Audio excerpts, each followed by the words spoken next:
दूसरे दिन मैं स्कूल आई तो माधुरी गेट पर ही मिल गई। वो एक लड़के से हंसकर बातें कर रही थी। मेरे संस्कार ही ऐसे थे कि मैं जिस किसी स्त्री पुरुष या लड़का लड़की को हंसते बोलते देखती तो मैं उनके संबंधों को लेकर सशंकित हो उठती। मेरा सोचने का नजरिया ही बदल गया था। हालांकि पहले मैं ऐसी नहीं थी। तभी मैंने देखा वो लड़का कोई और नहीं बल्कि किशोर है, जो बातें करते करते माधुरी का हाथ थाम लेता है।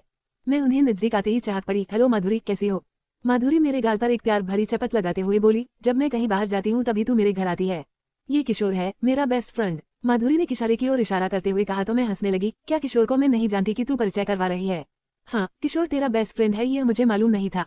मैं ये कहते कहते चुप लगा गई। किशोर मुझे ही एकटक देख रहा था। उसकी आंखों में शरारत थी। तभी वह आंख नचाते हुए बोला, माधुरी तुम्हारी यह सहेली तो बड़ी ही सुंदर और स्मार्ट है।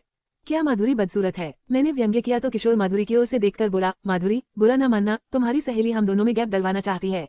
किशोर के ये कहते ही माधुरी हंसने लगी। मैं भी बिना हंसे न रह सकी। शाम के 4 बजे मैं माधुरी को ढूंढने लगी। वह 3 बजे से ही क्लास से गायब थी। किशोर भी कहीं दिख नहीं रहा था। मैंने माधुरी की सहेली मीना से पूछा। उसने मुस्कुराते हुए ही कहा कि वह स्कूल के पिछवाड़े वाले बाग में गई होगी। मैं ये सुनकर हैरान रह गई। 4:30 बजने वाले हैं। वह इस समय उधर क्या करने गई है? उधर का इलाका तो जंगलों का है। वह होश में तो है। नहीं चाहते हुए भी मैं स्कूल के पिछवाड़े की ओर बढ़ गई।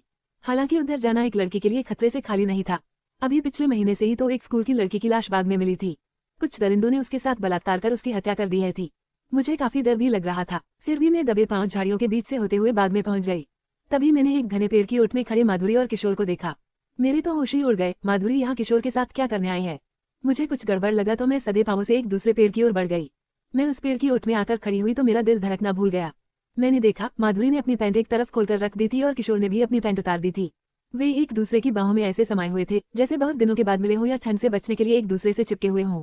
फिर तभी मैंने जो दृश्य देखा उसने मेरे रोंगटे खड़े कर दिए। मैं चुपचाप पेड़ के सहारे खड़ी उनकी यौन क्रीड़ा देखती रही। जब वे झाड़ी की ओर बढ़े तो मैं भी पेड़ों की ओर से होते हुए झाड़ी की ओर बढ़ गई।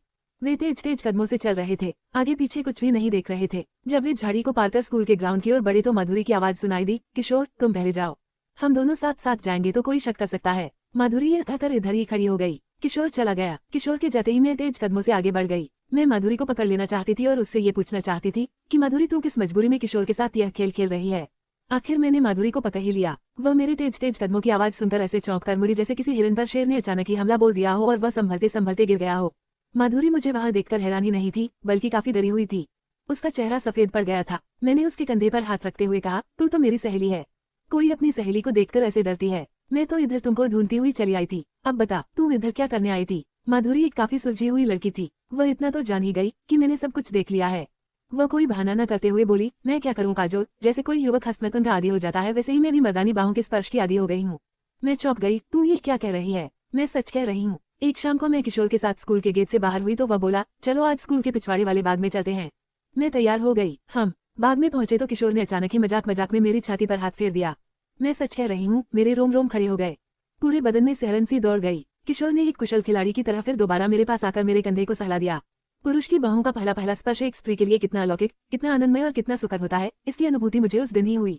अब मैं भी किशोर के शरीर पर हाथ फेरने लगी। स्त्री बाहों के स्पर्श से वह भी पहली बार ही परिचित हुआ था। हम एक दूसरे को स्पर्श करते करते इतने उत्तेजित हो उठे कि हम कब निर्वस्त्र हो गए होश ही न रहा। हम एक दूसरे की बाहों में समाहित होने के लिए इस कदर उतावले हो उठे जैसे छूट रही ट्रेन को पकड़ने के लिए यात्री उतावले रहते हैं। फिर क्षण भर में ही वह सब हो गया जिसके लिए हम एक दूसरे को सहला रहे थे, आंखों में आंखें डाले देख रहे थे और बाहों में आने के लिए बेचैन हो रहे थे। जाने की उस आवाज के बाद मुझे बड़ा ही अफसोस हुआ, लेकिन मैं अगले दिन खुद ब खुद ही किशोर के पास पहुंच गई। वह भी मेरा ही इंतजार कर रहा था। इस तरह मैं रोज ही इसे न दोहराने का संकल्प लेती हूँ और दूसरे दिन स्वतः ही किशोर के साथ बाग की ओर बढ़ जाती हूँ।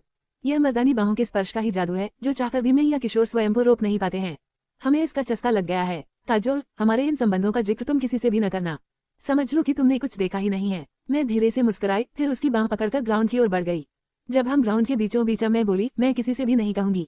मैं तेरी सहेली हूँ। तू तो अभी बहुत ही छोटी है। दुनिया में तो ऐसे भी लोग हैं जो बच्चों वाले होकर भी तुमसे भी गई गुजरी हरकतें करते हैं। जब उन्हें कोई कुछ नहीं कहता तो तुझे कैसे कुछ कह सकता है? मैं ये कहकर घर की ओर जाने लगी तो माधुरी बोली, मेरी दीदी की शादी परसों है, तुम्हें जरूर आना है। मैं मुड़कर बोली, अरे वाह, ये तो बड़ी ही खुशी की बात है। इतनी अच्छी खबर तू अब तक छिपाए बैठी थी। मैं जरूर आऊंगी, लेकिन माधुरी, तुझे या किशोर को इसकी प्रेरणा किससे मिली? मैं जानने के लिए उतावली हो उठी। अपने अपने माता पिता से। माधुरी ये कहकर सड़क की ओर बढ़ गई। मैं हैरान परेशान शाम के 6 बजे लौटी तो मम्मी आ गई थी और पापा फिर टूर पर चले गए थे।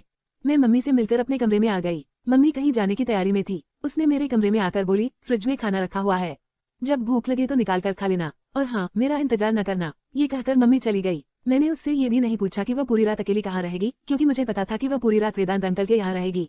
वह वेदांत अंकल से अपने संबंधों को मुझ पर जाहिर नहीं होने देना चाहती थी, जबकि मुझे सब कुछ पता था। मैं मम्मी के जाते ही विचारों में खो गई। बाहों का स्पर्श क्या इतना आनंददायक होता है कि उसके बिना माधुरी जी नहीं सकती है। मम्मी मुझे अकेली छोड़कर वेदांत अंकल की बाहों के स्पर्श का मजा लूटने चली गई। रवीना पापा के बिना नहीं रह पाती। क्या आइसक्रीम और बर्फी से ज्यादा स्वाद साथ साथ सोने में होता है? मैं नहीं मानती, ये सब झूठ है। जीवन के सारे सुखों से भी बढ़कर जिस्मानी सुख भला कैसे हो सकता है? मैं ये सोचते सोचते झपकी लेने लगी तो मुझे अचानक ही याद आया कि मुझे तो अभी खाना भी खाना है। मैंने उठकर फ्रिज खोला, खाना निकाला। भूख तो उतनी थी नहीं। एक आध रोटी खाने के बाद थाली एक तरफ सरकाकर बिना हाथ धोए ही बिस्तर पर निढाल पड़ गई। सुबह आँख खुली तो अखबार पर नजर जा टिकी। खिड़की से जाने का अखबार फेंक गया था। अखबार के मुख पृष्ठ पर नजर पड़ते ही मुझे तो पसीना छूट गया। हमारे इलाके की एक ऐतिहासिक मस्जिद को धर्माधों ने ढहा दिया था। मैं सरसरी नजरों से खबर पढ़ने लगी। जहाँ जहाँ मुस्लिम आबादी वाली कॉलोनियां थी वहाँ क्यों लगा दिया गया था। हमारा घर जिस कॉलोनी में था वहाँ मुस्लिमों की संख्या काफी थी। मैंने खिड़की से झांक कर देखा, गलियों में सन्नाटा छाया हुआ था। पुलिस गश्त कर रही थी। मेरा सुबह का सारा प्रोग्राम फेल हो गया। मुझे माधुरी के घर जाना था, इसलिए नहा धोकर किचन में कल की ब्रेड पड़ी हुई थी, उसे सिककर नाश्ता किया और बेडरूम में आकर टीवी देखने लगी। मैं घूमने फिरने वाली लड़की कमरे में बंद होकर रह गई थी। मम्मी तो अब आने वाली थी नहीं। पापा का भी इंतजार करना बेकार था। हमारी कॉलोनी में कुछ ज्यादा ही क्यों का असर था। मुस्लिम ज्यादा थे। मैं रात को जो किचन में था वही खाकर सो गई। रात के 12 बज रहे थे। मैं दरवाजा बंद कर सो रही थी। अचानक ही किसी ने दरवाजा थपथपाया तो मेरी आंखें खुल गई। इस समय भला कौन हो सकता है? मम्मी पापा में से तो कोई होगा नहीं। मैं दरवाजा खोलने के पक्ष में नहीं थी। तभी फिर दरवाजे पर थपथपाहट की आवाज हुई। मैं चौकनी होकर बिस्तर से उठ खड़ी हुई और दरवाजे के पास आकर बोली, कौन है? इतनी रात को परेशान कर रहा है? उधर से धीमी आवाज आई, देखिए मैं एक हिंदू हूँ। यह इलाका मुस्लिम बाहुल्य होने के कारण मेरी जान को खतरा है। बाहर पुलिस गश्त कर रही है। मैं सुबह से यहाँ फंसा हुआ हूँ। आप दरवाजा खोलकर मुझे पनाह नहीं देंगी तो ये लोग मुझे जान से मार देंगे। जाकर बाहर गश्त कर रही पुलिस से सहायता मांगो। मैं घर में अकेली हूँ। दरवाजा किसी भी कीमत पर मैं नहीं खोल सकती। तुमसे मेरी जान को भी तो खतरा हो सकता है। मैंने दबी आवाज में ही कहा, मुझ पर विश्वास कीजिए, पुलिस 2 व्यक्तियों पर गोली चला चुकी है। उसे बाहर किसी को भी देखते ही गोली मार देने का आदेश है। यहाँ पर मैं सुरक्षित इसलिए हूँ क्योंकि आसपास में कोई नहीं है। पुलिस भी इधर नहीं है। अगर पुलिस इधर आ गई तो शायद ही मैं बच पाऊंगा। ये कहते कहते वह सुबह पड़ा। मुझे उस पर दया आ गई। वह सचमुच ही मुसीबतों से घिर गया था। मैंने कांपते हाथों से दरवाजा खोल दिया। वह यही कोई 20-21 का स्मार्ट युवक था। भय और दहशत के मारे वह थर-थर कांप रहा था। उसके चेहरे से बेचारगी टपक रही थी। वह कांपते पांवों से अंदर आया और धम से सोफे पर बैठ गया। एक गिलास पानी पिला दीजिए, सुबह से ही प्यास लगी है। मैंने लाइट जलाई और जाकर एक गिलास पानी ले आई। वह एक सांस में गिलास का सारा पानी पी गया। फिर बोला, एक गिलास और। अब समझ में आया जान कितनी प्यारी होती है। अब तो अंदर बैठी है न, बाहर भेड़ बकरी की तरह लोग एक दूसरे को काट रहे हैं। मैं जाने कैसे बच गया। वह कल 3 गिलास पानी पी गया तब कहीं जाकर कुछ सामान्य हुआ। मैं पलंग पर बैठती हुई बोली, आप इधर फंस कैसे गए? अरे कुछ पूछिए मत। मैं इधर मम्मी की साड़ी एक दुकान पर लौटाने आया था। दुकान से साड़ी लौटाकर जब बाहर निकला तो सारा दृश्य ही बदल गया था। चारों तरफ आपस में लोग मर कट रहे थे। मैंने पास खड़े एक आदमी से पूछा तो उसने ही बताया कि यहाँ से जल्दी निकल लो। इस इलाके की एक मशहूर ऐतिहासिक मस्जिद को कुछ धर्माधों ने गिरा दिया है। यह इलाका मुस्लिमों को है। बमौत मारे जाओगे। मैं दूसरे रास्ते से किसी तरह भागता हुआ इधर चला आया। इधर तो और भी ज्यादा मार काट मची हुई थी। तभी पुलिस आ गई। लोग अपने अपने घरों में घस गए। मैं आपके मकान की दीवार फांदकर एक कोने में जाकर छुप गया। ईश्वर भला करे, आपने मुझे अपने यहाँ शरण दे दी। अरे ऐसी कोई बात नहीं, आप सोफे पर इत्मीनान से लेट जाइए। मेरे ये कहते ही वह युवक बोला, आप कहाँ सोएंगी? मुझे तो अंडरवियर और बनियान में सोने की आदत है। कोई बात नहीं, मैं बत्ती बुझा देती हूँ। कोई दूसरा कमरा नहीं है, मैं वहीं सो जाता। आपके कमरे में मुझे सोना अच्छा नहीं लगता। ये शर्माते हुए बोला, कमरा तो है लेकिन उसमें ताला लगा हुआ है। मैं पलंग पर लेट जाती हूँ। ये कहते कहते मैंने बत्ती